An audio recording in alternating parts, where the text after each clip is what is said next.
दिल्ली विधानसभा चुनाव में अगर किसी सीट की सबसे ज़्यादा चर्चा की जा रही है तो मुस्तफ़ाबाद और ओखला की सीट है। सबसे पहले इस बात की चर्चा हुई कि एमआईएम बीजेपी को इंटरनल सपोर्ट करने की नीयत से इलेक्शन में हिस्सा ले रही है। बाद में इस बात को लेकर हल्ला मचाया गया कि एमआईएम के दोनों उम्मीदवार दागी हैं। एक सीएए से संबंधित धरना प्रदर्शनों के लिए जेल में है, जबकि दूसरा दिल्ली दंगों में चार्जशीटेड है। इन तमाम इल्ज़ामात के बावजूद ओवैसी ने किसी की परवाह किए बगैर आगे बढ़ने का फैसला लिया। दोनों उम्मीदवारों को शर्तों के साथ ही सही, लेकिन चुनाव प्रचार की इजाज़त मिली। ओवैसी ने यह दिखा दिया कि अगर सूझबूझ से काम लिया जाए तो कुछ भी किया जा सकता है। कुछ घंटों के लिए ही सही, लेकिन एमआईएम के दोनों उम्मीदवार सुबह जेल से बाहर आकर चुनावी रैलियों के जरिए अपनी बात कह रहे हैं। इस इलेक्शन में ओवैसी ने यह भी साबित किया कि कैसे आइन और कानून की पासदारी करते हुए हुकूमत और अदलिया को भी काम करने पर मजबूर किया जा सकता है। फ़र्ज़ कीजिए कि अगर इन दोनों को एमआईएम ने टिकट ना दिया होता तो क्या वो पार्टियां जिन्हें मुसलमान वोट करता है वो शफाउर रहमान या ताहिर हुसैन को टिकट देती हैं? अगर इन दोनों उम्मीदवारों को चुनाव में ना उतारा जाता तो क्या चंद घंटों के लिए ही सही उनका जेल से बाहर आना मुमकिन था? इन तमाम चर्चाओं के दरमियान एक चर्चा और हो रही है जो काफ़ी अहम और ज़रूरी भी है, जिस पर हम आगे बात करेंगे। फ़िलहाल चैनल को सब्सक्राइब, फेसबुक पेज को फॉलो कर लीजिए।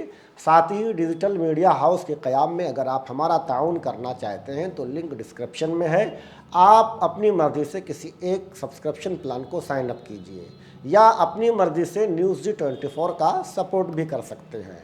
मज़ीद दूसरी ख़बरों और तज्ज़ियाती रिपोर्ट्स के लिए आप हमारी वेबसाइट newsg24.in पर भी विज़िट कर सकते हैं।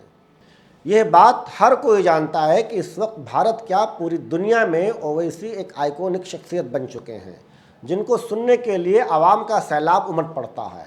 लेकिन साथ ही ये भी देखने को मिल रहा है कि ओवैसी की सभाओं में भीड़ उन्हें सुनने तो आती है, लेकिन वो भीड़ वोटों में कन्वर्ट कभी नहीं हो पाती। अभी गुज़िश्ता महाराष्ट्र इलेक्शन और यूपी के बाई इलेक्शन की बात करें तो हर जगह आवाम ने उनकी सभाओं में ओवैसी का खूब साथ दिया, लेकिन वोट नहीं दिया। महाराष्ट्र में ओवैसी को वोट ज़रूर मिले, लेकिन नताइज के एतबार से देखा जाए तो एमआईएम को कोई खातिर खा फ़ायदा नहीं पहुंचा, बल्कि एक बड़ा नुकसान ये हुआ कि महाराष्ट्र के एमआईएम सदर इम्तियाज़ जलील साहब पहले पार्लियामेंट का चुनाव हारे और दोबारा विधानसभा पहुंचने की उम्मीद भी उनकी पूरी नहीं हो पाई। पिछले कई इलेक्शन के ट्रैक रिकॉर्ड को देखते हुए ये कहा जा सकता है कि मुसलमान ओवैसी के भाषणों को एक कान से सुनकर दूसरे कान से निकाल देते हैं, या यूं भी कहा जा सकता है कि भारत के मुसलमान सियासी एतबार से गुलामाना जहनीत का शिकार हैं। वरना एमआईएम के होते हुए भी यूपी के बाई इलेक्शन में समाजवादी पार्टी को वोट देने का क्या जवाब था। हमेशा की तरह दिल्ली चुनाव में भी ओवैसी की रैलियों में आवाम की भीड़ को देखकर दिल्ली की इन दो विधानसभाओं मुस्तफ़ाबाद और ओखला में ओवैसी की जीत को पक्की मानी जा रही है। स्पेशली नौजवानों में ओवैसी को लेकर जो क्रेज़ अभी दिखाई दे रहा है, अगर यही दीवानगी वोटों में कन्वर्ट हुई तो तेलंगाना, महाराष्ट्र और बिहार के बाद दिल्ली एमआईएम का चौथा सबसे बड़ा गढ़ बन सकता है। लेकिन ये कब और कैसे होगा, अभी कुछ कहना जल्दबाजी होगी। ये बात ठीक है कि ओवैसी दिल्ली में सिर्फ 2 सीटों पर ही चुनाव लड़ रहे हैं, जिससे दिल्ली की सरकार पर कोई बहुत बड़ा फ़र्क नहीं पड़ने वाला। लेकिन सही मानों में यही वो मास्टर स्ट्रोक है जिसको मुसलमान समझ नहीं पा रहा है। यही वो तरीक़ा है जिस पर अमल पैरा होकर और जद्दोजहद कर मुस्तकबिल में एक मजबूत मुस्लिम लीडरशिप को परवान चढ़ाया जा सकता है। 70 में से 68 सीटों पर बेशक मुसलमानों को सरकार बनाने या गिराने की सियासत करनी चाहिए, लेकिन मुस्तफ़ाबाद और ओखला में उन्हें अपनी क़यादत की खातिर वोट करना चाहिए। फ़िलहाल मुसलमानों की इसी भीड़ को लेकर चर्चाएं तेज़ हैं, जिसको लेकर कई तरह की आशंकाएं भी जताई जा रही हैं। नाम नेहाज सेकुलर पार्टियों, खासकर आम आदमी पार्टी और कांग्रेस की चिंता ये है कि अगर मुसलमानों ने मुत्तहिद होकर ओवैसी को वोट कर दिया तो उनका मुस्तकबिल ख़तरे में पड़ जाएगा।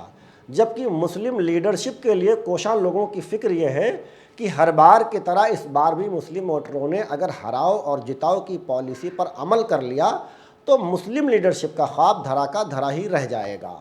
अब दिल्ली इलेक्शन में यह देखना काफ़ी अहम हो गया है कि हर बार की तरह क्या मुसलमान फिर नामनहाद सेकुलर पार्टियों में फंसकर ताहिर हुसैन और शफाउर रहमान की पीठ में छुरा घोंपने का काम करेगा, या फिर सूझबूझ से काम लेते हुए अपनी क़यादत को सुरखरू करेगा? आज की हमारी यह रिपोर्ट आपको कैसी लगी, कमेंट करके हमें ज़रूर बताएं। शुक्रिया।